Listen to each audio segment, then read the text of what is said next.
it's Halloween time. Halloween time. Spooky season. Yeah. Have you ever been to a haunted house? Like, not a house that is haunted, but like one that you pay to go? It's funny you asked that because one of my friends just asked if I would be interested in doing that. And the answer is no. And also no. I don't think I've ever been to like a true haunted house that's real elaborate and everything, but just the idea kind of freaks me out. I'm kind of an anxious person anyway, and I feel like that's just like a breeding ground for more anxiety for me. I haven't been to, I've been to, if the Boy Scouts did a fundraiser, haunted house. Right, like something, but I don't think I've been to a legit theme park style haunted house. Right, like Scream Park or whatever I see the billboards for. Yeah. I've definitely been to some haunted attraction things. Like around here, they have these, they're basically like farms. And so you go to the farm and then they'll have like, you can be around a bonfire and buy hot cider and stuff. And then they'll have a trail walk or the corn maze that's like haunted. So I've been to those things. And then I always loved going when I was growing up to haunted hay rides. But I feel like those don't really exist around here. I was going to say that's probably my one experience as a kid. We would go to a haunted hayride at this local place called Connor Prairie, which is basically one of those historic recreation villages or whatever. In the fall, they would have a haunted hayride where you go and basically you take a little hayride. But the only part of it that was really haunted was at the end, they had a guy, like a headless horseman guy who ran through. So it was for young kids. It was not like super haunted and, and that was good enough for me. I don't know that I need the haunted house experience. I feel like, I don't know. And I know there are some where they can grab you and stuff. Yeah. Like, absolutely not. Would never. If they could touch me, I would be out. Yeah. No. I feel like the haunted hayride is a better experience because you're secure on a wagon. Yes. Right. You have a means of escape. Like, as fast as the tractor can go. Yes. Oh, I forgot. I went on a haunted train in Kansas once. Ooh, that's fun. I like that. Yeah, it was. It was like a little historic train that you just went on this, like 2-hour train ride or whatever. And there was like creepy people walking around. But then some of the train cars in the front were made into a haunted house. So at a particular time, you got to go up and walk through the train cars that were haunted. And then, yeah. But that was kind of fun. Yeah. Kind of fun. Because it was a train. It's not like they could, I don't know. Like the haunted house, you couldn't really do all that much because you're still just on a train. Yes, right. Yeah. No, are you thinking about going to one this year? Because if you do, I'd like to hear about it, but I don't really want to go. No, I'm not thinking about it. No. I think I'll pass. Maybe.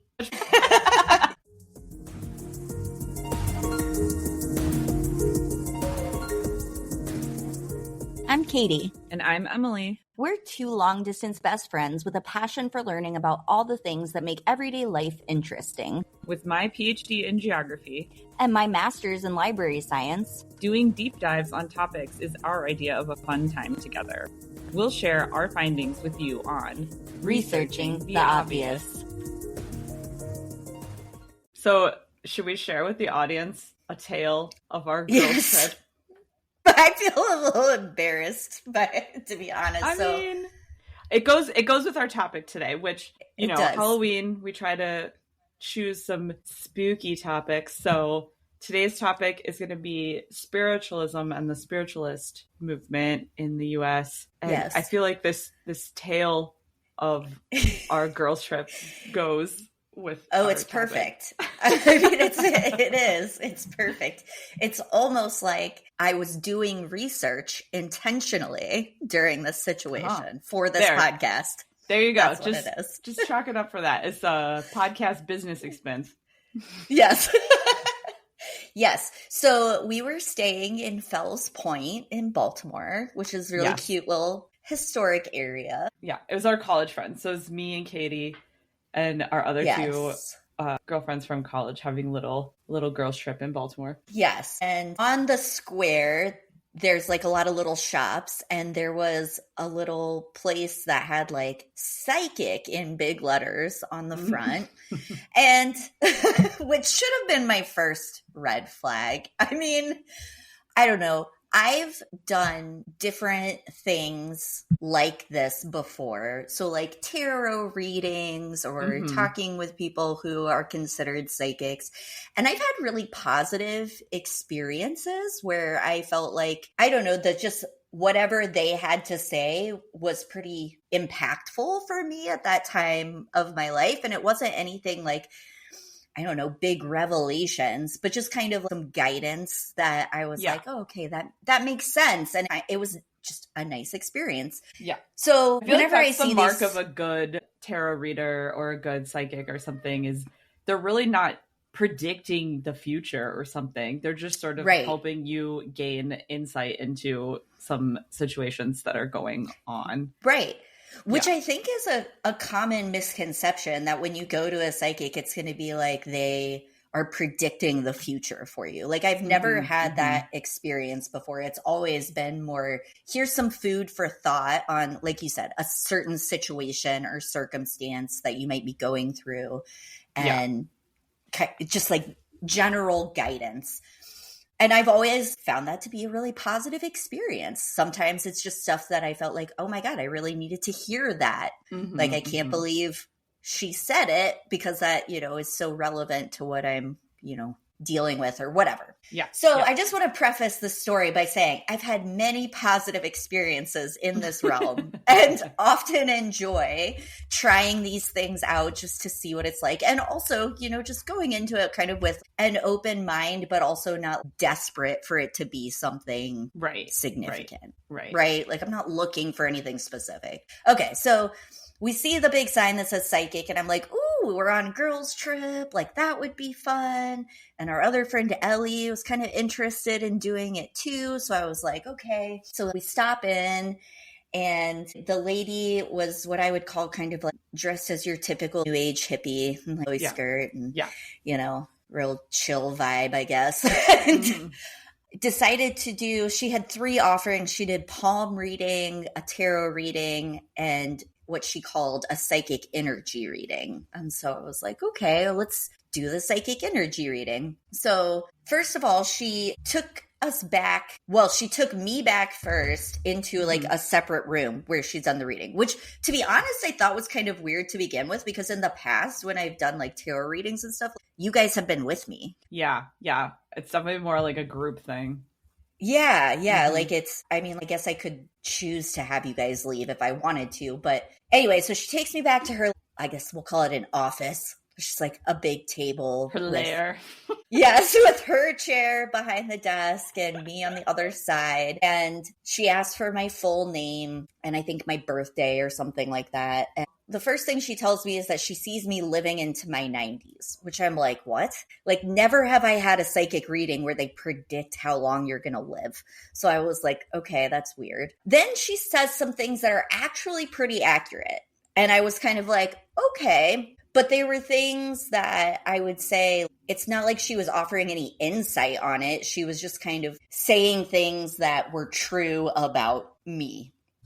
Some past relationship stuff that I was like, okay, that's actually accurate. And I haven't told you anything else. So I'll give this a shot. Like, let's see where you're going with this. But then she starts to go into fishing mode. And I could tell she was looking for information from me.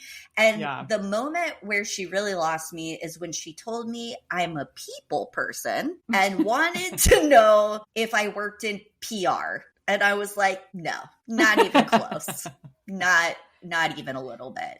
And then she asked me like, oh, well, what do you do? And again, this is an experience I've never had where they're asking you questions about yourself. Right. In in the course of whatever you're doing. Like, I've never had someone do that either. Yeah. Red flag number 2, I guess. Yes, exactly. Where she's like asking more specific questions. And then it got worse because she sensed 2 child energies around me and wanted to know if I had children. And I was like, no. And then she was like, well, are you thinking about having children? And I was like, definitely not. And then she was like, what about nieces and nephews? I was like, strike 3. Like, nope. Like, not even. None of the above. And then finally she was like, pets. And I was like, yeah, good job. That only took 4 guesses. But only 2 energies, even though you have had many other pets prior. Yes. But only 2 stand around you. Yep. And so then, like, at that point, I decided, well, I'm just going to, because she asked me if I had any questions at the end of it, because this whole thing took about 20 minutes. Mm-hmm. And then before I get to the end part, the other big red flag, which I just will let all of our listeners know, that if anyone ever asks you for more money during a psychic reading, that is just straight up not. No. You've paid for the service. You don't need to pay more to continue the service. Yeah, because after she tells me some of these things that were accurate and then highly inaccurate, then she like goes on to try to convince me that I need her energy healing, which I did tell her that I practice Reiki. And so I have a feeling that she figured that I'd be open to that. And so she was trying to convince me that I need this energy healing that would cost an additional $300. That's $300. That's wild. That's crazy. Insane. Yeah. Also, listeners, don't pay $300 to go to a psychic for something. That's crazy amounts of money. Yes, that's you can have a way above market. Correct. You can have a positive experience for a fraction 20, of that price. 40. Yeah. Right. Yeah. So much less. So tries to convince me that I need to do this energy healing with her for another $300, and that I think she said something like that I would have to follow her instructions and it would take 24 hours, which also I was like, what? Okay. As someone who believes in energy healing and Reiki, that is not how it works. No. Not even close. No. So I was like, this is so bad. And I was like, no, thank you. And at the end, she asked if I had any questions. So I asked her, since you quote unquote sensed my pet energies around me, what messages do they have for me? And she was just like, I just sense a really strong connection. And I was like, okay, you're so like, this is so bogus. Bad. Yeah. I was so disappointed. And I felt like the whole time too, she was acting like a psychic that you would see in a movie. Like the way she was saying things was very dramatic and like trying to be very ethereal. Yes, exactly. Which I've also never experienced. It was just very hokey and just really a terrible experience. And then also after Ellie did hers, we compared notes and she told both of us some of the same generic things. And so we were like, oh God, like we just got swindled, like big time. Hook, line, and sinker, we fell for it. Like as far as her getting our money, but so if you're in Fells Point, Baltimore, don't go to the psychic. Do not. No, don't. She is a fraud. Yes. Yeah. And she will just try to get more money out of you. And as you said, you can have positive experiences with all sorts of, I guess, things in that psychic realm for much less money. Yes. And I have had positive experiences with tarot readings and other things like that.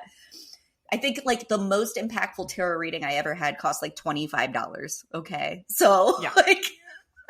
Yes, correct. That is not how psychics work. And she was clearly just playing on what people think is supposed to, No, 100%. And I think like it's so unfortunate because we're going to talk in this episode about a lot of the fraud and stuff that was going on in the spiritualist movement, but I think it's really unfortunate that people like that still exist to give some of these like principles and concepts such a bad name. Yes. Yeah. Agreed. Because it's very easy then, as someone who maybe has never had a positive experience with or skeptical, just in general, astrology, a tarot, or anything like this, you know, and then they see someone like that and they're just like, oh yeah, well, obviously it's all baloney. Fake. Yeah. Such a bummer. Yep. Which is why I say that like this experience in particular stuck out, because it is actually the first time I've had a negative experience doing something like that. Every other time that I've gone to, you know, like, I don't know, just little events, or like the local new age store has people who do like readings and stuff like that. Like every time I've done something like that, it's been actually like surprisingly positive, where I was like, wow, I didn't know what to expect, but that was pretty crazy. And this one was just something out of it. Yeah. Right. This one was, and it was way cheaper. And they never tried to get $300 out of me for energy healing. Yeah. But yeah, and then so this one was just like, oh man, I really feel like I got taken for a ride on this. But oh well, here we are, and it made a good story after the fact. Exactly. So it was research. It was research for this episode. It was research. It was totally intentional research. Correct. Not a waste of money at all. No, never. I did leave her a terrible Google review, so that made me feel better. Yeah. I did consider at the end asking for my money back, and I kind of wish I had. She probably would have given me shit about it, and I'm just one of those people who I wouldn't want to be that uncomfortable, so it wasn't worth it to me. But you saved me though, because I was going to. Yes, I did. Reading. I came out and I was like, "Don't do it! Don't do it!" Yes. On that note, now we're going to talk about spiritualism and mediums, and also a lot of fakeness, fakeness. But also just like want to put it out there that I don't think that we should judge an entire movement just based on the most notable fraudulent activities. Just like I will not judge future psychics based on this one crazy lady in Fells Point with the neon psychic sign outside her door. Okay? Yeah, no, that is true. And I think the spiritualism movement, in my mind, is fascinating, and it kind of goes back to a little bit of what we were talking about in our Halloween episodes last year, particularly with people's evolving views on death. So in our death tradition episode, so if you haven't listened to that episode, I recommend it, because I'm going to touch on a little bit that we talked about last year with regards to death. But yeah, I think I've been interested in learning more about the spiritualist movement in general, because just where I grew up and now living in Baltimore, there's a lot of connections. And so I always thought that was kind of interesting, but I never dug deep into it before. And once I started researching this episode, I went down some very strange pathways that I did not anticipate going down. And I did not realize that this movement was so connected to a lot not even just like past society, but even contemporary society today. Like a lot of the beliefs that we have in contemporary society about haunted houses and the Ouija board and talking to ghosts and stuff, like pretty much all just stem back from the spiritualist movement. Those were not ideas really in society until this movement started. You also discovered it had all sorts of weird ties to your personal life, right? Like correct. Not even just where I grew up. I'll get into that, but it's been a very weird journey on this episode. I will say. It was starting to feel a little Sloppy Joe's-esque if you listen to that episode. Yeah. Not gonna lie. Yeah. The tip of the iceberg. That should be our idiom this week. Correct. We really are just going to touch I think, the tip of this movement and everything that it has its claws embedded into, in my opinion. Yeah. Ooh, interesting. I can't wait. Yeah. So let's frame society at the time of the spiritualist movement. We're going to put my historical geography hat on for a minute here and kind of set the scene of where this movement comes from, both in a geographical sense and in a historical and social sense. Okay. Context. Love it. Lots of context here, because I think the context makes it even more interesting, in my opinion, and puts things in perspective as to why it really took off as a movement. So, okay, we'll start with what's known as the Second Great Awakening. So we'll start with this sort of social, religious, philosophical movement that was going on. And historians refer to this as the Second Great Awakening. And basically what that was, it was a Protestant religious movement that happened in the United States after the Revolutionary War. So it starts in about 1795 and lasts until about 1837. And the context of this movement is that during the Revolutionary War and right after the Revolutionary War, a lot of people that lived in the United States were not religious. It was one of the low points of church participation in the US. If we think about it, you know, the founding fathers, they were not religious people. A lot of them were Freemasons. They were very interested in philosophy and science and not interested in the church as much. And so that was a general sentiment that was going on in a lot of the US at that time. The other thing that was happening during that time frame is that people were slowly moving westward. And so as people were moving westward, they were losing their sense of community that they may have had. And so with that became a loss of a sense of like community churches and things like that, because people were moving. And so they were moving to areas that didn't have established congregations and established churches. And so during this 1795 to 1837 time frame, there were some religious folk, I guess, like pastors and other people that were concerned about the loss of interest in religion. And so what they started to do was they started to organize what they called revivals, which were basically these big gatherings of people together to talk to them about religion and about how to rekindle this religious spirit. Okay. So that's why it's called the Second Great Awakening, because it's just this idea that we're reawakening religion in the United States among people. One of the big areas that these revivals were happening was in Kentucky. But another one of the big areas that these revivals were happening were in Western New York. And those ones were led by this guy named Charles Finney. He was really popular. And one of the big things that he pushed, which I thought was interesting, he was kind of at the later end of this movement.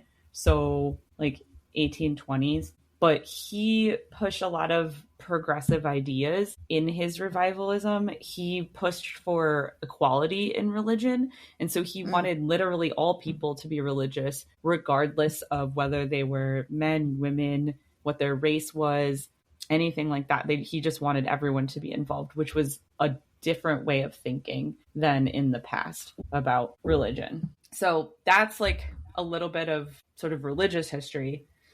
The other context is the geographical history, which is this area of Western New York. So basically from Albany to Buffalo, essentially. So around like the Finger Lakes area. And this is why I was interested in it growing up, is because this is the area that I grew up in. We would travel a lot to the Finger Lakes and to these spaces. But this area of New York is often referred to as the burned over district of New York. And it's this idea that during this Second Great Awakening, a lot of religious and philosophical ideas were spread throughout this area by way of the Erie Canal. So the Erie Canal was getting built at this time, and people were moving west and starting to populate this area of New York. A lot of people don't think about it, but at the time, this area of New York was sort of frontier-like.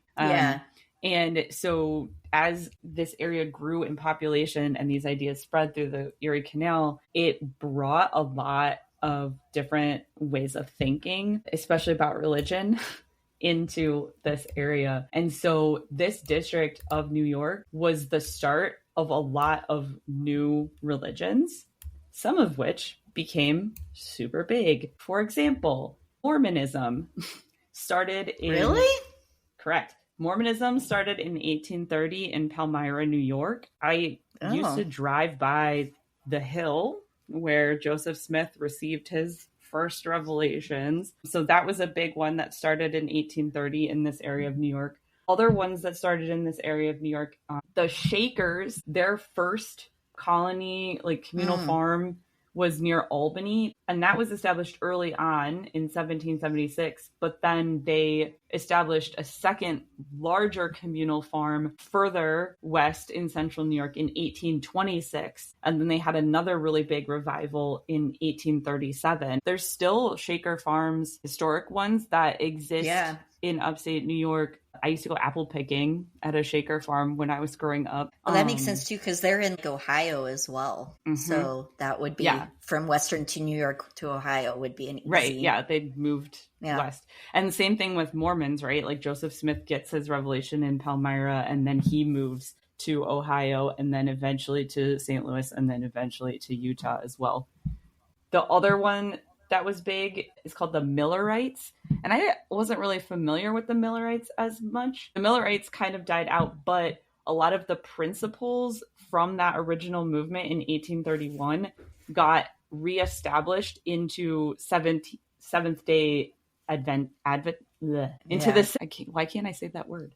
Anyways, so Seventh-day Adventism takes a lot of their thought from the Millerites that were in 1831, which were also in this area. And then the other thing that was in this area was the Oneida community. And this was seen as like a utopian society. And they established themselves in 1848 in this area of Western New York as well. So there was a lot of religious movements happening, in particular in this part of New York, and also spurred a little bit by this Second Great Awakening and these revivals. And they'd have these like camps and big group meetings in this area where a lot of people got together to hear all of these things. Second thing in this area of New York, from a social perspective, not religious, there were a lot of social movements that were going on in this area of New York as well. So sort of spurred on by the idea that Charles Finney, right, he was preaching a lot, and he was preaching a lot of equality. The abolitionist movement was very big in this area of New York. Frederick Douglass eventually moved to Rochester and established his Free Press newspaper. So he became a really big figure in Rochester. Harriet Tubman moved to outside of Syracuse. There was just like quite a bit of abolitionist movement there. The other thing that happened is that several colleges started in this area of New York that were very equality focused. So the Oneida Institute was a Presbyterian college, which was the first in the US to admit African Americans on the same terms as white people. So that was started in this time frame. The New York Central College admitted both Black and white students from the beginning that it started at this time frame, and it was the first college in the United States to employ Black professors. And then Alfred University, which still exists as a university in New York. My brother-in-law went there. It was the first college to admit women to all fields of study rather than have separate women-only fields. Oh. So, yeah. How forward thinking of them. I know. And this was all right in the early 1800s. So we're talking like 1830s, 1840s. Okay. Yeah. So you had these like progressive movements. Later on, the women's suffrage movement starts happening in this area too. Seneca Falls Convention was held in 1848. And at the Seneca Falls Convention, which is also in upstate New York, it was basically a gathering of women, including Susan B. Anthony, where they wrote the Women's Bill of Rights and demanded equal rights to men. So, Susan B. Anthony was famously a friend of Frederick Douglass. They worked on a lot of projects together. So this area of New York is really interesting and weird in a lot of ways, right? We're getting this crazy religious movement. A bunch of new religions are popping up, but then you also have all these like social progressive movements popping up at the same time. So it's a very fascinating context to put this into, I think, is everything that was going on. The other random thing that I need to bring up in terms of context is a specific philosopher by the name of Emanuel Swedenborg. Here's where things got really personal for me when I was doing this research, is that obviously I knew about some of this connection with upstate New York because I had visited some of these sites before. But I have a large portion of my family members who are members of the Swedenborg Church, and I never really knew much about that. And then all of a sudden, I find that spiritualism is rooted in Swedenborg ideology. Yeah, which is also crazy because literally I have never heard of the Swedenborg Church until you told me about it in the context of your family. And we went to your Kolbash party last year at a Swedenborg church. And I was like, what is Swedenborg? I don't know. Like, yeah. So like my extended family, just one of my great aunts and uncles and their children are part of the Swedenborg Church. And so we have this like family Christmas party thing that happens at this Swedenborg church camp every year. And I just never really got into that whole thing. And so when I found out about this, I was like, wait, what? This is crazy. But so at the time that this second great awakening was happening, one of the popular philosophers that people in the US were also reading, right? We were reading lots of philosophers at the founding of the United States because of things that our Constitution was based on, right? Like Locke and Hobbes and Kant and all these people, right? But Swedenborg was also one of the philosophers that we were reading. So a little bit about him. He was a polymath, which basically just means that he was kind of like a weird genius on a lot of things. And his original career was that he was an inventor and a scientist. And this is over in Sweden. He lived in Sweden. And he, in the second half of his life, started having what he described as a spiritual awakening. And so a lot of his writings on like philosophy and science started taking a more religious tone. Mm-hmm. And he did talk a lot about the Christian church and his philosophy and ideas about Christianity. And a lot of his, I guess, revisions of Christianity in a way were to try to get the contemporary Christian church at that time, in like the early 1700s is when he's writing, but to get the contemporary Christian church to return to the, I guess, original Christian church. So it was sort of like trying to get Christianity to return to the origins prior to Catholicism and prior to Eastern Orthodox, right? Like the sort of what he saw as the original ideas of Christianity. But a lot of his philosophical teachings had to do with his view on what he called the world of the spirits. And so he talked about how the final judgment in Christianity, when you die, whether you go to heaven or hell, doesn't take place on the plane that we are living in. It takes place on a separate plane called the world of the spirits. And in this world of the spirits, he talks about how there's several different layers of heaven and hell, kind of like Dante, if we read Dante's Inferno. So he talks about these different layers of heaven and hell, and how in the world of the spirits, you can be on certain layers and work on different aspects of yourself in order to improve what layer you are on in the world of the spirits. Okay. And so you can like improve yourself as a spirit. His writing, Swedenborg's writing, influences a lot of people as a philosopher. He didn't seek to start a church. He just was writing his sort of philosophical ideas. There was a group of British folks who were really interested in his ideas that then started the Swedenborg Church, which is what my family is part of. But a lot of people just read his philosophy as philosophy. And some of the people that were known to be influenced by Swedenborg, if you're curious, Ralph Waldo Emerson read a lot of his stuff. Some people do think Kant was influenced by him. Carl Jung, Helen Keller was a big proponent of his. Sir Arthur Conan Doyle, Yeats, W.B. Yeats was a big fan. But the person that I think is important to this story, who was influenced by Swedenborg, was Johnny Appleseed, which is crazy to me. But Johnny Appleseed was a big follower of Swedenborg, and he was a member of the Swedenborg Church. And he is largely credited for spreading the Swedenborg ideas around the U.S. as he went and planted apple trees. So I'm not going to lie. I didn't know that Johnny Appleseed was like a real person. Or if I did, I like had forgotten that. I thought he was just, it was like a folk tale type thing. Yes. I think a lot of people have the idea of Johnny Appleseed from like the Disney cartoon. Yeah. In their brain. Yeah. Yes. But he was in fact a real person.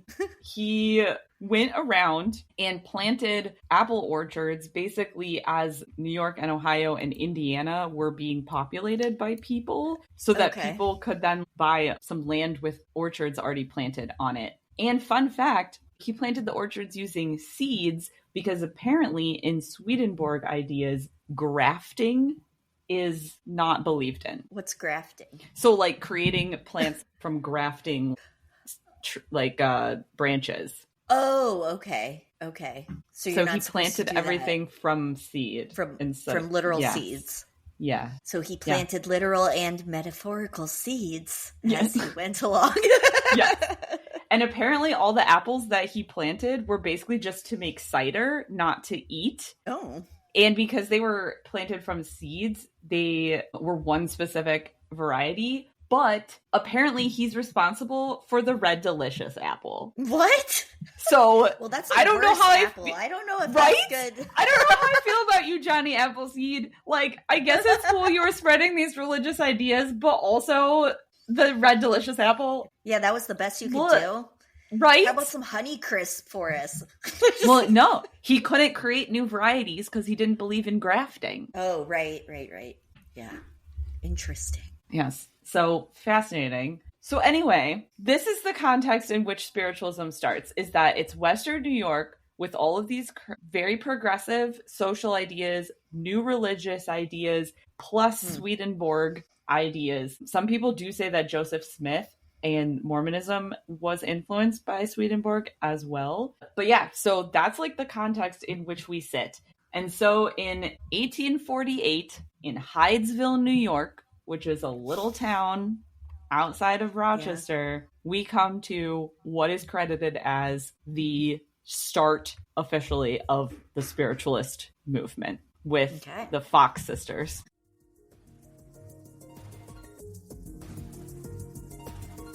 Hey, Katie, remember that time that we wanted to start a podcast based on all of our random research conversations? Yeah, and we had no idea what we were doing or how we would even make a podcast. Yeah, that's the time.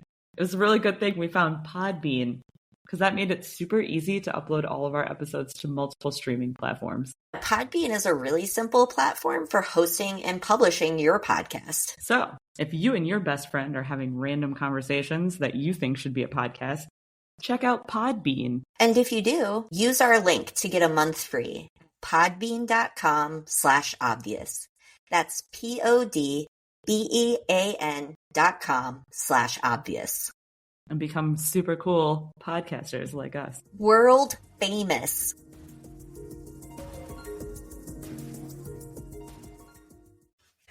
Yes, the Fox sisters. So here's where my research starts. I was interested in some of the specific people in the spiritualist movement, in particular mediums, because that was a huge activity of the spiritualism movement, was holding seances and working with mediums, and they popped up all over the place during the spiritualist movement. So the Fox sisters are, arguably the most famous mediums of that time, and they were also widely known and proven to be frauds. Yeah. So, but they are the ones credited with starting the spiritualist movement. Which is really funny too, because they ended up being hucksters, I guess. But okay, so Yes, as you mentioned, Hydesville, New York, they move into a supposedly haunted house with their family. There are 3 Fox sisters, Maggie, Kate, and Leah. Leah being the oldest, Maggie and Kate being the youngest, and they were 14 and 11 in 1848. So they were pretty young, which is also really kind of crazy to think about, that they started this whole movement. Yeah. At those ages. I mean, unintentionally, right? Or I would assume unintentionally. So they said that they were experiencing strange phenomena in their house, knocks and thumps and whatnot around bedtime, and they believed it was a ghost communicating with them. They brought a neighbor to their house to witness it, and their mother, who apparently believed that this was what was going on as well, kind of was part of this whole demonstration for them. And the neighbor thought it was legit and was really impressed by the phenomena that they witnessed.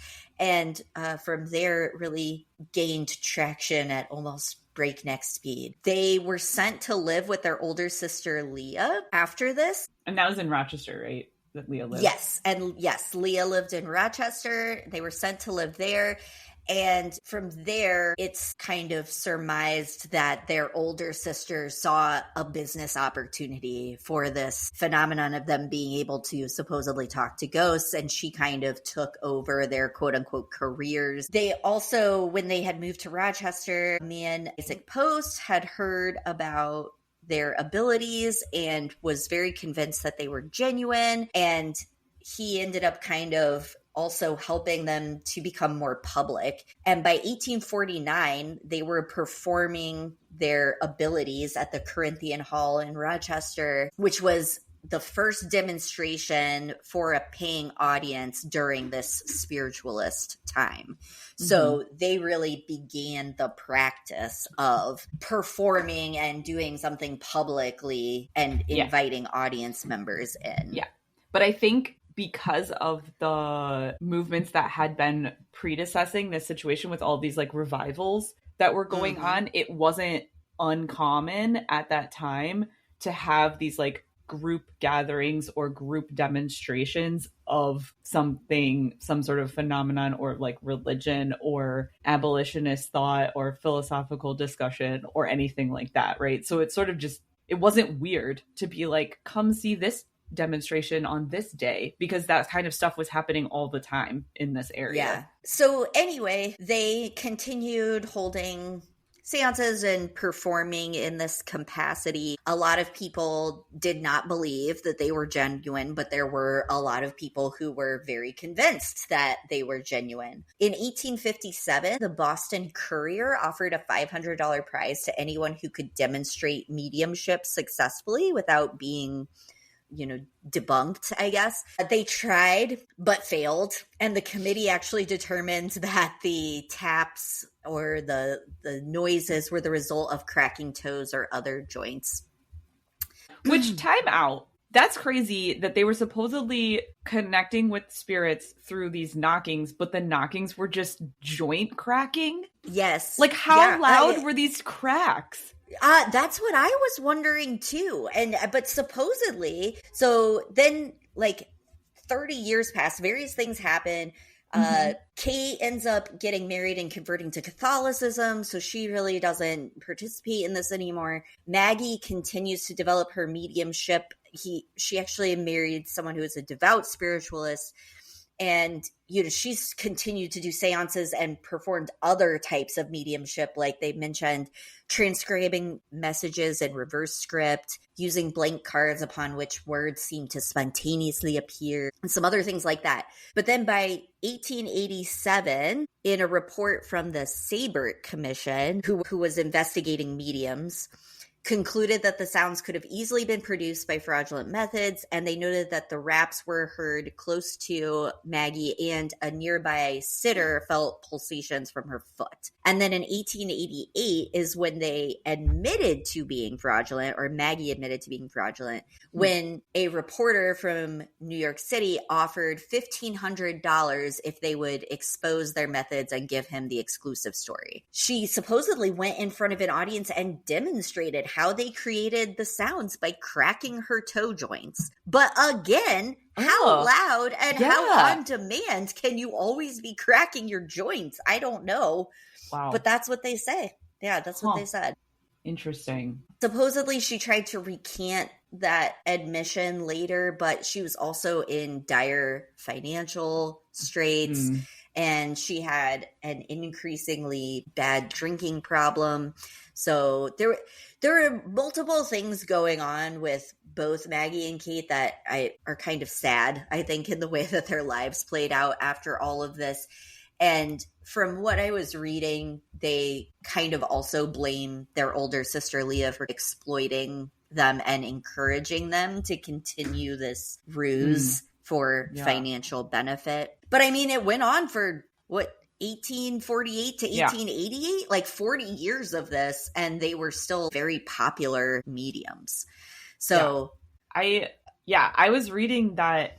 So right, we have the Fox sisters developing this like idea of mediumship at this time, and that's essentially how spiritualism evolves then, is it's just this belief in the fact that there's other forces that are existing in this spirit world that we are able to then connect with and communicate with, right? So you can see that tie of the Swedenborg idea of thought coming in there. What's interesting about the spiritualist movement is that it was largely an upper and middle class movement. So it was usually wealthier people that were getting involved. And it's usually considered to be the first big movement that was perpetuated by the media. So you were saying all these newspapers were getting involved with the Fox sisters. The newspapers were the ones that were pushing this movement. And there were several periodicals devoted specifically to spiritualism that were pushing the movement. The other thing with spiritualism is that it was very popular among women, and it was one of the few movements at the time where women were leaders in it. So like in the church, you couldn't, like in the Christian church, you couldn't have women leaders at that time in the church. But in this movement, a lot of the popular people, maybe stemming because of the Fox sisters, or because it's coming from this area where the suffragette movement is very big anyway, women were very prominent. And so the movement ends up also pushing a lot of progressive ideas like abolition and women's rights.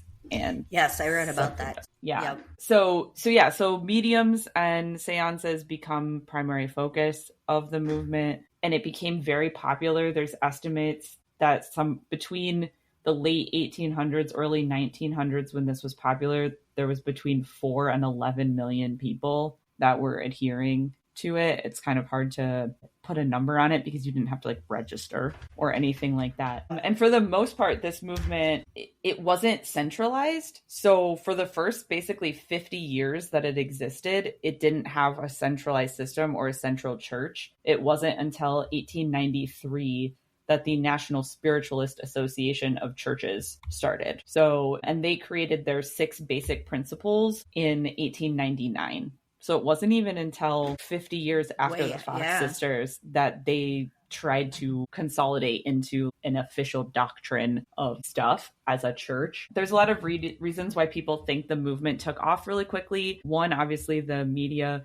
but 2, there was a lot of new technology that was going on at the time. Yes. So a lot of things that were happening at the time were several different scientific discoveries. One, we found things like the dinosaurs and fossils that were considered to be discrediting the Bible and some of the beliefs that we had about the age of the earth at the time that were based on the Bible. And so people were looking for something that might explain this a little bit better. There was also things being developed like electricity because, you know, all of a sudden we were harnessing something that was previously invisible in order to produce electric light. Or the telegraph was invented at this time, which was a similar thing to communicate. And it was communication through a series of tapping, which is why a lot of mediums using these tapping techniques to communicate wasn't that weird to consider at the time. Yeah. And then the other thing that was going on was photography was brand new.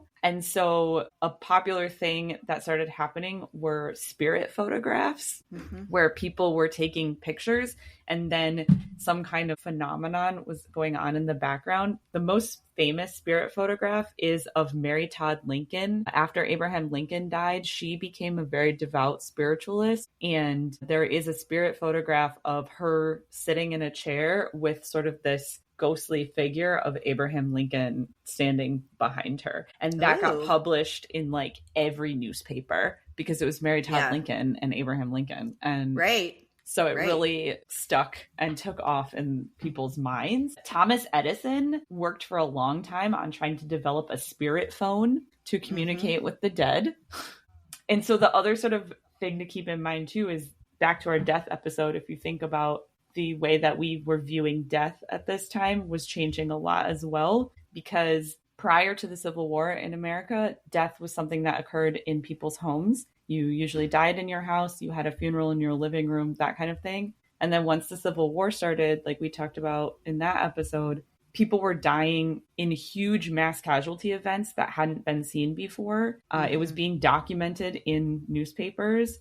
And also people were not having the chance to say goodbye to their loved ones and they weren't getting closure. So they were really trying to develop some sort of way to have closure. And so that's another reason why it probably took off and continued through World War I, because that same sort of situation was going on with World War I, these like mass casualty events where people weren't able to say goodbye to their loved ones. Yep. That makes sense.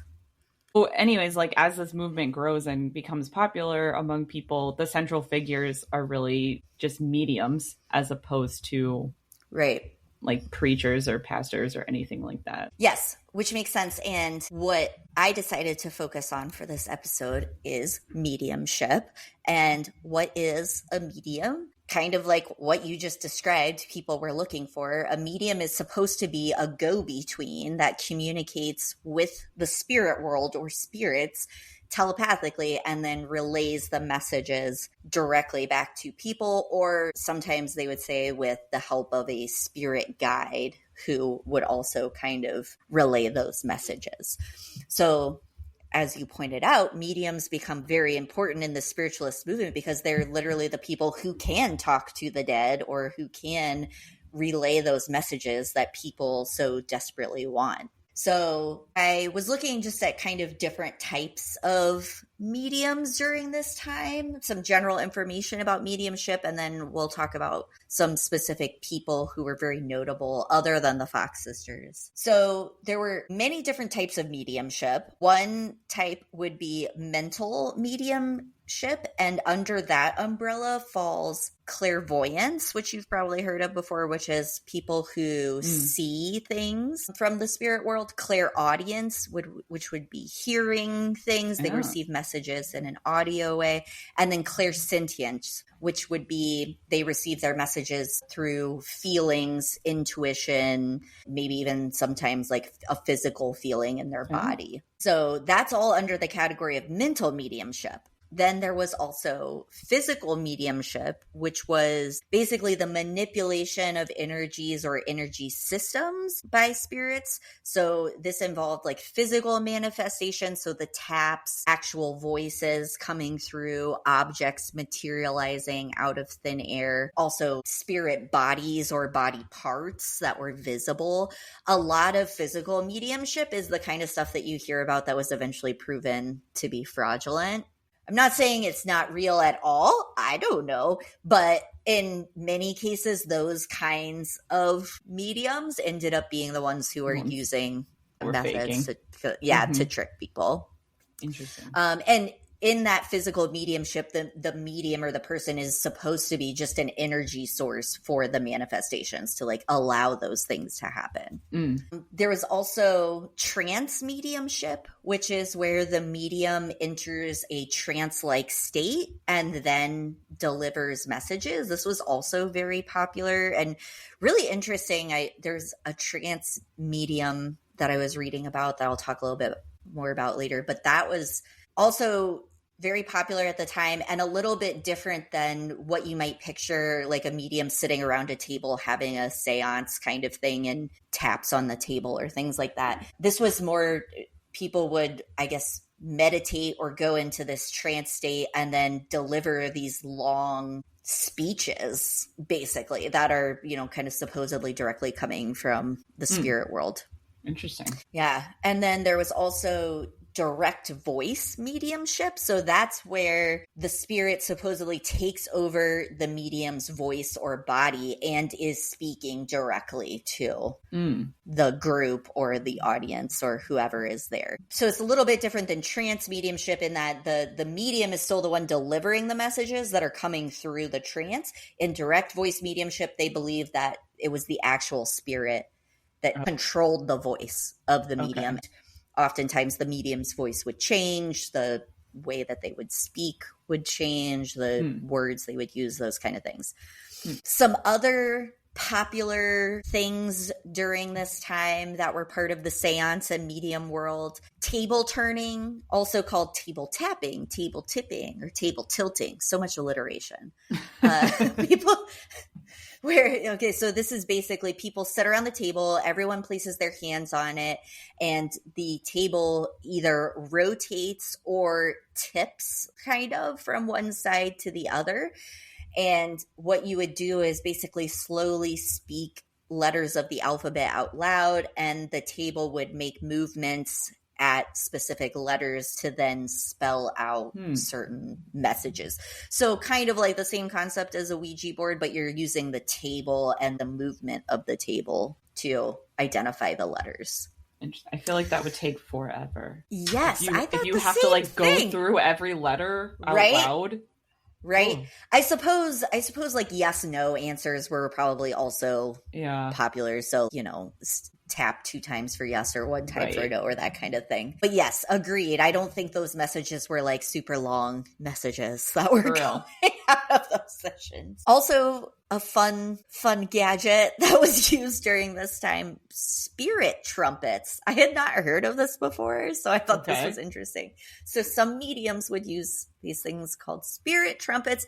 They basically look like a big cone, like almost like a megaphone type deal, but a little bit longer. And supposedly they projected the voices of spirits. So they would take the trumpet, put it in the middle of the room or the middle of the table, and then the trumpet would either rotate or, they said, sometimes float in the air and stop at a person that they wanted to speak to, and then would deliver the message. And then sometimes things would come out of the trumpet called apports, which was basically a term that meant an object that materializes. So this was something that came out of physical mediumship as well, is that sometimes the mediums would supposedly manifest these physical objects. And so sometimes these spirit trumpets would supposedly produce physical objects out of the trumpet during these sessions. Yeah. Fascinating.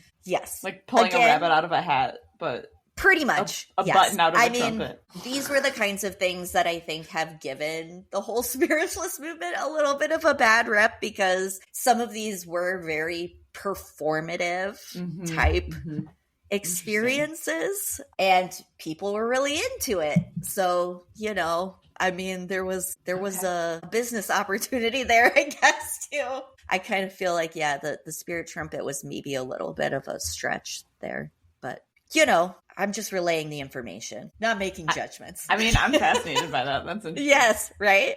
Also Ouija boards, I didn't mention that, but those would be later. But similar types of devices to a Ouija board were sometimes used as well. Okay. Yeah, so also one of the, I guess, I hate to say performances in case any of them were real. But supposedly mediums could also produce or use ectoplasm. So ectoplasm is not just from Ghostbusters, which, by the way, written by Dan Aykroyd, whose family has huge roots in the spiritualist movement. And okay, not shocked at that. Not shocked at that fact. Are they Swedenborg too? I mean, they might be. They might be. So anyway, so ectoplasm was also a part of these seances. There's photos and things like this where you might see a medium that would have like what is supposed to be like this gauzy, misty energy around them. A lot of those were proven to be fake. So again, I don't know how realistic the whole ectoplasm thing was for mediums, but it is something that they claim to be able to do. And ectoplasm being kind of like the energy from the spirits that was then manifested in a physical form around them. Interesting. Yeah. So I don't know. I'd love to go to one of these seances from the spiritualist times, even if it was fake. Right? I think it'd be fascinating to watch all this stuff happen. Yeah. But, you know. I mean, that's probably why people were going. What else did they have to do back then? Right. Probably highly entertaining. For real. Yeah. So then as I went down that path, I decided to look up some other mediums other than the Fox sisters, and also just some other interesting figures from the spiritualist era. I came across this guy by the name of Franz Anton Mesmer. Yeah, I heard of him too. Yeah. Okay, so you came across him as well. Yeah. I just was fascinated by the fact that the word mesmerize literally comes from his name. I had no idea. Oh, I didn't find that fact. That's cool. Yes, that's the etymology of that word, mesmerize. So Franz Anton Mesmer was an Australian healer, and he had this idea that everything in the universe, including our bodies, had a magnetic fluid in it that could become unbalanced and cause various issues, illnesses, things like that. And he claimed to be able to basically put people in a hypnotic state that allowed him to manipulate the magnetic force and restore their health. He started out doing this by giving people large doses of iron supplements and then using magnets over their bodies. But then he got rid of like the magnets and all of that stuff and just started using his hands to do this. And it became really popular. And other people picked up and claimed to be able to do this as well. And they were called mesmerists. And they were very popular attractions at parties and in parlors, and just like seances were as well. And interestingly enough, although, I'm not sure that his whole magnetic theory held water, that he was actually doing healing as he claimed to be, he actually kind of kickstarted or was the foundation of what would later develop into hypnosis for psychotherapeutic use. So, so he was kind of practicing a form of hypnosis before hypnosis was really something that was developed. So I thought that was really interesting. So next time you use the word mesmerize, think about Franz Mesmer. Yeah, and literally origins of hypnosis, which makes sense with the word mesmerize. So. Okay. Yeah, so I thought that was fascinating. That's what I mean. The spiritualists, so many things in society go back to it, weirdly. Yeah. So some other famous mediums that I read about, Cora L.V. Scott. She was very famous during the spiritualist movement. She was born with a caul over her face, the amniotic sac when it covers an infant's face when they're born. That's something that many cultures believe that that's a sign that a person will have otherworldly abilities or psychic abilities or things like that. That's an old... I guess you call it an old wives' tale. I'm not sure, but I know that that's supposed to be one of those symbols of potential psychic ability. She was very famous for doing trance lectures. So that trance mediumship where she would go into a trance and then she would do whole lectures on topics. She started at the age of 16, and because of the depth of information, the eloquence in the way she delivered the lectures, that many people were just convinced that was not her talking, and it had to be coming from somewhere else. From what I read, she had no formal education past the age of 11, but she often delivered these lectures on very complex philosophical and scientific topics. And one of the ways they tried to test her abilities was they would give her a spontaneous topic that she would not have prior knowledge of, and then she would deliver a lecture, like a trance lecture on it. Supposedly. Well, and she was a woman, so how could she know things? Right. Yes, exactly. Yeah. So there's that too. But yeah, I mean, so a lot of people were very convinced that what she was delivering was from her mediumship abilities. Other people were not so convinced. But yeah, she was a very popular medium, and she would deliver these lectures to very large audiences of people. Daniel Dunglass Hume was another very well-known medium during this time. He was originally born in Scotland, and actually his mother's side of the family was known for their psychic abilities in Scotland, even prior to the spiritualist movement or whatever. That was kind of something that their family was known to be able to do. Well, they actually considered it a curse because, you would supposedly get premonitions of, different events or deaths or things like that. Before he was really an official medium, he was said to have predicted 2 important deaths in his life. He had immigrated to America, and his childhood friend from Scotland supposedly appeared at the end of his bed one night. And he said he got the feeling that he had passed away. And 3 days later, he received a letter to let him know that this friend had passed away from dysentery. So kind of confirmed that premonition, I guess. He had died of dysentery? Yeah. Oregon Trail style? Oh, yes. Yeah, right. But in Scotland, so. Okay. Yes.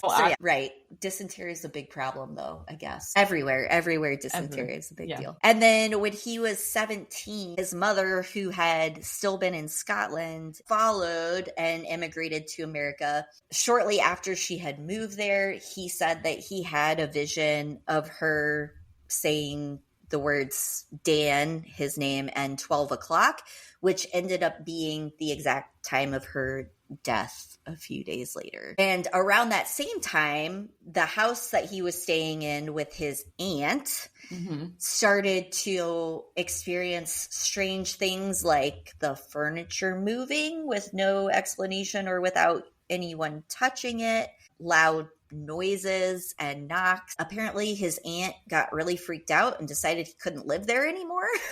Because that was his fault. Apparently local pastors were convinced that he was possessed by satanic forces and was causing these things to happen. Okay. And so she was like, nope, you got to go, I guess. Too much weird stuff's happening. So anyway, he began conducting seances in 1851. The local paper reported, like, as you mentioned, I guess media was a big deal during this time for these. So in a local paper, they said that during the seance, the table moved without anyone touching it and also continued to move even when a person tried to stop the table from moving. There were reports that he actually levitated in his seances. And, some people also reported seeing like strange lights or spirit lights, what they called them, around him. There were also reports that he used fraudulent methods to create some of these phenomenon. So, I don't know. Take it with a grain of salt, I guess. I did find it interesting that he never took money directly for his seances, but he was gifted a lot of things from his wealthy clients because he was a very popular medium. And he had a lot of upper class people who liked his seances. And so they would often give him gifts and he would accept those. And then sometimes he was invited to stay with them. And so he would just lodge at these various houses of well-to-do people who wanted his services. Yeah, must be nice. He was the OG influencer getting paid in things. Yeah. So yeah, he was hotly debated medium as to whether or not he was fraudulent or authentic. There were a lot of people who were very convinced that he was authentic. And though, as I said, some of the things in regards to like the levitation and the lights, they felt like could not really be proved and were done under conditions where it would be easy to trick people. Okay. I kind of got the sense that he might have had some psychic ability, but he needed to amp up the showmanship factor. Right. And maybe started incorporating some of that stuff because that's what people were looking for. That's what I was going to say. Like, I kind of wonder if some of these people did have, you know, medium abilities and things like that, but because of the spectacle that was created around this movement and around these gatherings, that if they didn't do something over the top, then people would come away disappointed. Right. Yes, agreed. I think so too. That's kind of the sense I got as well, because a lot of the reports that I read where they disproved some of these mediums' abilities were specifically related to the physical phenomenon. So things like materializing things out of thin air or levitating or, you know, the ectoplasm photos. Those things were the things that they most commonly proved as fraudulent. At the same time, a lot of people reported after going to these seances and having experiences with these mediums that they were able to give information and report information that they should not have known. Like personal things about the person or the person who had died or, you know, things along those lines. And that's, I think, what really convinced people that they were authentic. And I think there's a good chance that, like you said, these people actually were psychic or had some kind of psychic ability. But because of this whole spiritualist craze and the seances and the table tipping and all of these things that became so popular, that some of them decided that in order to make money or in order to continue doing this for a living, that they probably had to spice things up a little bit and not just sit there and provide information to people. Yeah. Yeah. Interesting. So yeah, I don't know. And the last one I'll talk about is Maria B. Hayden. So she was well known as a medium who brought spiritualism over to England. So she was American, but went on a trip to London and became very popular over there for her seances and mediumship. The way that she did mediumship was mostly through tapping or knocks on like a table, but she also used a piece of cardboard or basically like a board with letters on it, kind of like a Ouija board would be today. And it had letters and numbers on it. And then supposedly the spirits would make those raps or taps to spell out messages using that board. And she was able to perform this and get responses and answers that seemed to be valid while the board was behind her and out of her vision. So that was one of the ways that they would test her, is they like stood with the board behind her so that she could not see what letter was being indicated that someone would be pointing at.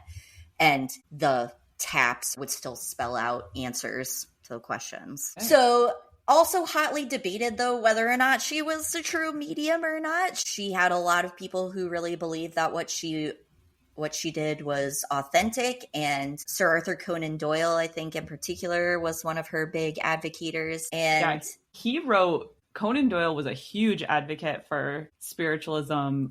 We can link in the show notes, but I found an entire history of spiritualism encyclopedia that Conan Doyle wrote. Yeah, it's like 25 chapters long that go through everything with spiritualism. He was a huge proponent of it and really pushed it further. Yeah. So yeah, and again, reports that she was not really able to be proven as being fraudulent, but then the stuff that she was doing was not quite as outlandish, I think, as some of these other physical displays. And so there were a lot of people who said, oh, what she told me was accurate, or she knew things she shouldn't have known and things like that. But then, you know, there are a lot of people who thought it was all a show. What was interesting about her, though, is that a little bit later in her life, after doing these seances and whatnot in London, she also claimed to be a psychic healer and would diagnose people or discover ailments just by sitting with them and holding their hand, kind of thing. And she was actually pretty successful at just, like, I guess, discovering what was wrong with people and advising them on kind of what to do about it. So much so that she decided to go to school to become a doctor. Oh, and she okay. graduated and became a doctor and had a very successful practice for 15 years after that. It's interesting because it seems like she did not make a lifetime career out of mediumship like some of these people did, where maybe they were relying on it for their sole source of income. She kind of went in a different direction with it and then ended up in the medical field. So anyway, and then I guess just as like a little side note, which you touched on a little bit earlier, but I read as well, you know, you're talking about some of the progressive movements going on with women's suffrage and abolition. And one of the things that I read was that trance mediumship, right? This act of going into a trance and delivering these lectures to large audiences was actually a very popular way to deliver those progressive messages of equality, women's rights, abolition of slavery, etc. And it was a way for women to have a large audience of people who would listen to them if they didn't think it was the actual woman talking. Right. Right. Like, wow, this is such a smart idea. And it just happens to be coming out of a woman's mouth, even though it's definitely not from her. Right. Right. We believe it if it's from the spirit world, but not from the actual woman herself. That would be nuts. So it was interesting though, and kind of fun to, I guess, read about this idea that was a platform for them to have a voice. And they were kind of like, hey, why not? Yeah. You know, I've got the attention of all these people now. And so I'm going to use that to kind of spread these ideas and these messages. And fascinating. So, you know, maybe a lot of these people were just like the psychic that I visited, which was which was not very good, or, you know, perhaps some had some abilities, but then also, like we were talking about with all this kind of expectation of having a show when it came to a seance, that there were a lot of fraudulent people out there as well who were doing it to make money and were doing something that they thought people wanted to see. Yeah. So, or at least we're using their platform for what they consider to be the greater good, right? Pushing different political ideals. Yes, which as well. Right, which I can't be mad about. Like, I'm kind of like, I mean, okay, if that's how you're going to get people to listen to you about these ideas, like, I don't know. Why not use the spirit world to be taken seriously? Yeah. It's interesting you're talking about some of these methods and some of them using things that were similar to Ouija boards, like, you know, calling out the letters on the tables would be turning, or having these like writing boards. The Ouija board was developed at this time frame, but not to be used in spirit communication, which I thought was fascinating. Really? Yes. So basically, kind of similar to maybe some of these more fraudulent mediums who were just cashing in on this whole movement. The guy that started the Ouija board company, I think, was also just trying to cash in. So basically, this guy, Charles Kennard, he was a businessman in a town outside of Baltimore, and he had heard about this new method of talking with spirits that was going on in Ohio that was using letters on a board as opposed to the knocking situation. And so he shared a office building complex, I guess, with this guy, E.C. Reich, who was a furniture/coffin maker. And so he asked him to create a wooden board that had the alphabet on it, and then like the yes, no in the corner, right? That people could use a planchette and point to the letters. So he asked him to create that. And so basically the first prototype Ouija board looks exactly like a Ouija board today. It was just made out of wood. Yeah. But so then once he had that prototype, he started looking for investment backers. And he moved to Baltimore to find people who would invest in the company. And Elijah Bond was an investor that was willing to invest. So they basically, Kennard and Bond tried to go to get a patent for their talking board, right? And the guy at the patent office was like, I'm not going to give you a pen. I don't think that this thing is real. I don't think this thing works. Yeah. And so Elijah Bond's sister was a medium. And so he was like, okay, I'll do a demonstration for you, Mr. Patent Officer. And so they did this demonstration at a hotel that was in downtown Baltimore with her. And during the demonstration, the patent officer asks the Ouija board what the name of the board is. Because at the time it was just called a talking board. And the board spelled out the word Ouija. Oh, really? Okay. Yes. And so that's like where the name for the board comes from, is from the board itself. Okay. So meta. Fascinating. Yes. Yes. That hotel, the building that was a hotel where this all happened and the Ouija board was named, is now currently a 7-Eleven in downtown Baltimore. Nice. But if you go in that 7-Eleven, I went in there one day while I was on my lunch break at jury duty. But if you go in that 7-Eleven, there's a big like plaque on the wall that sort of explains everything that went on and took place and how this was the site for the naming of the Ouija board. But so after that, he was able to get his patent, and they started the Kennard Novelty Company in Baltimore in 1890, and they advertised it as a game that could answer any question. So it was being advertised as a game, just like a board game to answer any question. But because of this movement that was going on, sales immediately took off and it became super popular. By 1892, so like literally within 2 years of them starting the novelty company, they went from having one factory in Baltimore to having 2 factories in Baltimore, 2 factories in New York, 2 in Chicago, and 1 in London. Oh my God, just to produce a wooden board to with produce letters on Ouija it? boards. Yes. To produce Ouija boards. Well, and they had it patented, so like no one else could make one. Yeah. So it was marketed as a game. By the early 1890s, some 2,000 Ouija boards were being sold per week. So 2,000 boards a week. Oh my God. That's nuts. Yes. So everyone owned a Ouija board. Everyone owned a Ouija board. They were super popular. They started being used even by some people as like an automatic writing tool. So I thought this was interesting. Sylvia Plath wrote a book called Dialogue Over a Ouija Board, where she just used it as an automatic writing tool and wrote this entire thing. Really? Yes. Interesting. Yeah.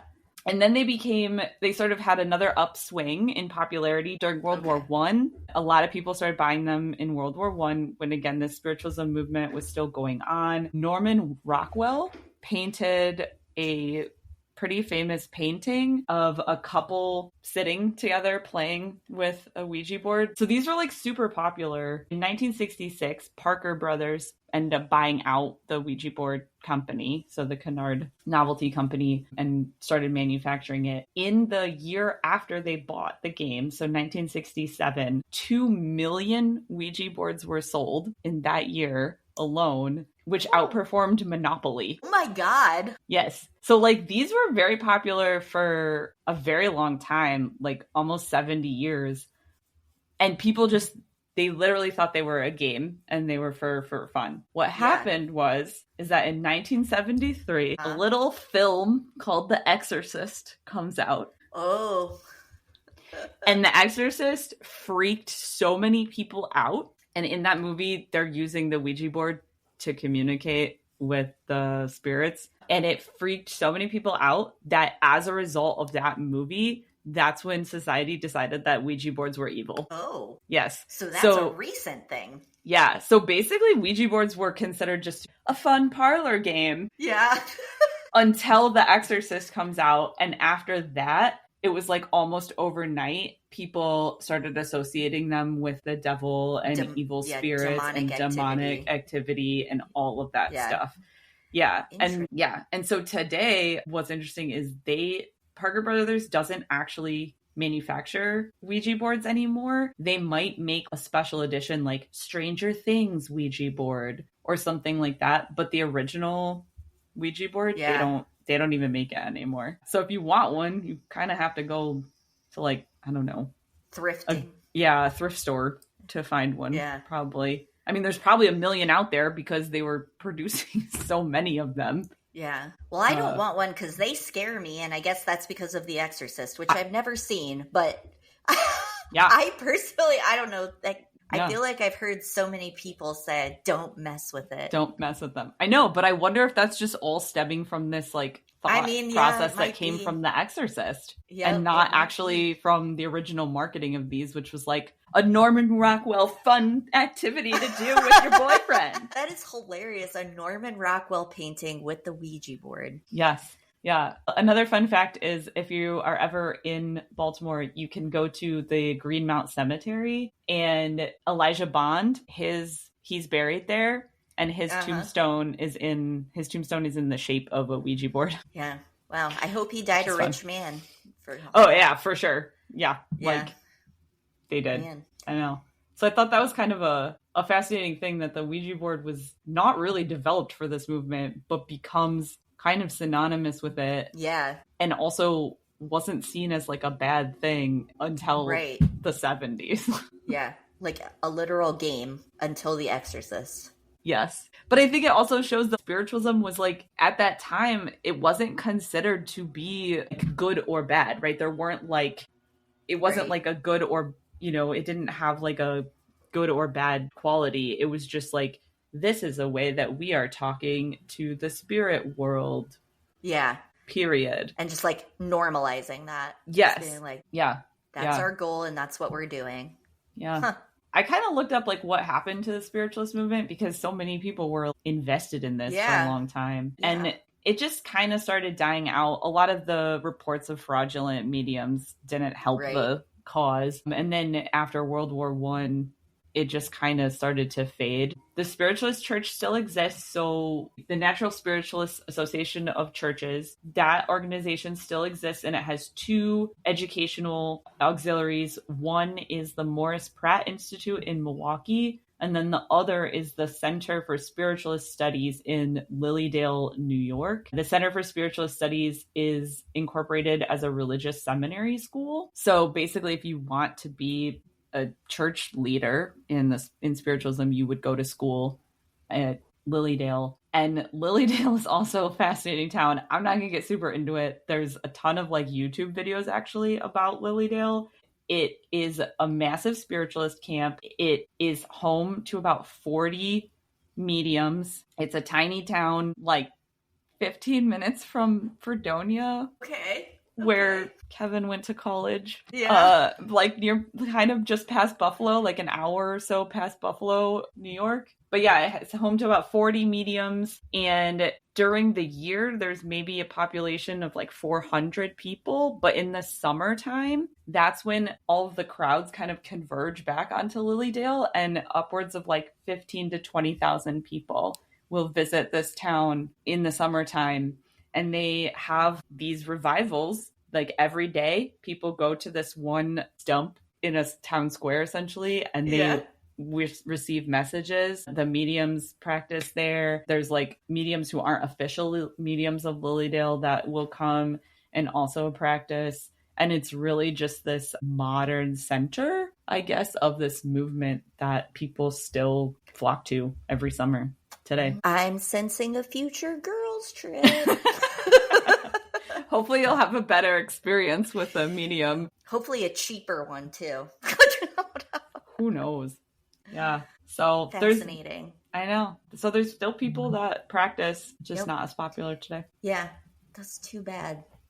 Because, I don't know, I think there's a lot of interesting ideas circulating around the whole spiritualism movement. And I have a big interest in this area in general. Like I know I told you about the telepathy tapes. I've been listening to that podcast. I'll give a shout out to them, which has some fascinating stories of not only telepathic abilities, but also interesting breakdowns of kind of modern science and how we approach unexplained phenomenon, and kind of the unwillingness to even entertain the idea of unexplained phenomenon, which I personally think is a mistake, because I don't know, some of it may not be anything, but if you just close off to it completely, I think that's can be really limiting in our understanding of the world. And there's lots of things that we still do not have explanations for, and we still do not understand fully.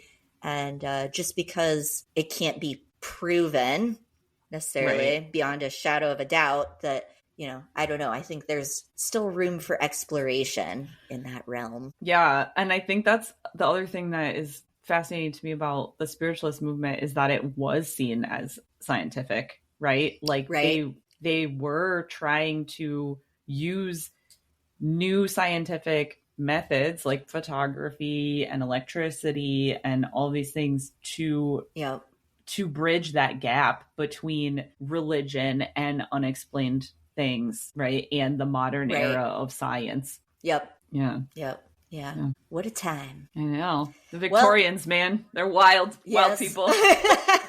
It's a wild ride with them. I know. I feel like anytime we're talking about death, we're just going back to Victorians. I don't know. Right? They're obsessed. And if you, our listeners, have any ghost stories that you want to relay to us, please do. Yes. Because I also feel like this is one of those things where if you've personally experienced something unexplained and kind of otherworldly, that like that's a different situation than going to someone and like seeking out this kind of experience. And I'm always fascinated to hear about that. So yeah.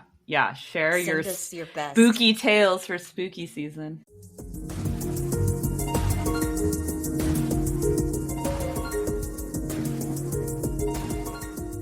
Thank you for listening to Researching the Obvious.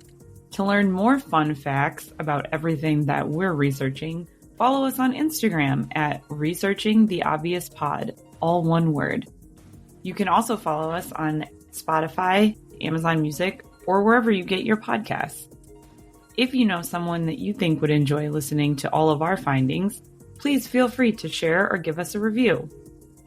Researching the Obvious is written, produced, edited, and hosted by Emily Fekete and Katie Nakanishi. Tune in next time to hear more obvious facts.